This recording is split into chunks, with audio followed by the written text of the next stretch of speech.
ஏனுங்க எல்லாரும் சௌக்கியங்களா? இன்றைக்கி என்ன வீடியோன்னு பார்த்தீங்கன்னா, மீஷோலேருந்து நான் 2 டாப் ஆர்டர் போட்டிருந்தேன். அதோட ரிவ்யூ தான் பார்க்க போகிறோம். பார்த்துடலாமா? நான் என்ன வாங்கியிருந்தேன்னா 2 ஷார்ட் குர்த்தி வாங்கியிருந்தேன் காம்போ ஆஃபரில். இது வரைக்கும் நான் வந்து ஷார்ட் குர்த்தி யூஸ் பண்ணதே கிடையாது. சரி இப்போவாவது யூஸ் பண்ணி பார்ப்போமே அப்படின்னு சொல்லிட்டு ஆர்டர் போட்டேன். ரொம்பவே நல்லா இருந்துச்சு. 3/4 ஹேண்ட், அப்புறம் நெக் வந்து நமக்கு வி ஷேப்பில் கொடுத்துருந்தாங்க. ரொம்பவே நல்லா இருந்துச்சு. நெக்ஸ்ட் என்ன போட்டு பார்த்துடலாமா? ஃபஸ்ட் இந்த டார்க் ப்ளூ ஷார்ட் குர்த்தி தான் நான் வந்து போட்டு பார்த்துருந்தேன். என்னோடய சைஸ் வந்து எம் கொடுத்துருந்தேன். எம்ஏ எனக்கு கரெக்டாக தான் இருக்கும். இந்த டாப்பில் அப்டமன் கிட்ட மட்டும் டைட்டாக இருக்க மாதிரி இருந்துச்சு. மித்தபடி எல்லாமே கரெக்டாக இருந்துச்சு. நெக்ஸ்ட்டு இந்த டாப் வந்து எனக்கு ரொம்ப கம்ஃபர்டபுளாக இருந்துச்சு. ஃபஸ்ட்டு டாப் வந்து எனக்கு அப்டமன் கிட்ட மட்டும் டைட்டாக இருந்துச்சு. ஆனால் இந்த டாப் எனக்கு ஃபிட்டிங் எல்லாமே கரெக்டாக இருந்துச்சு. ரொம்ப பிடிச்சிருந்தது. எனக்கு கிளாத்தோட நேம்ஸ்லாம் தெரியாது. ஆனால் இதில் ஃபேப்ரிக், ரயான் 2 நேமே யூஸ் பண்ணியிருந்தாங்க.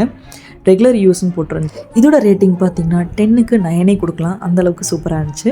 காலேஜ் ஸ்டூடெண்ட்ஸில் கண்டிப்பாக ட்ரை பண்ணி பாருங்கள். தேங்க்யூ, பாய்.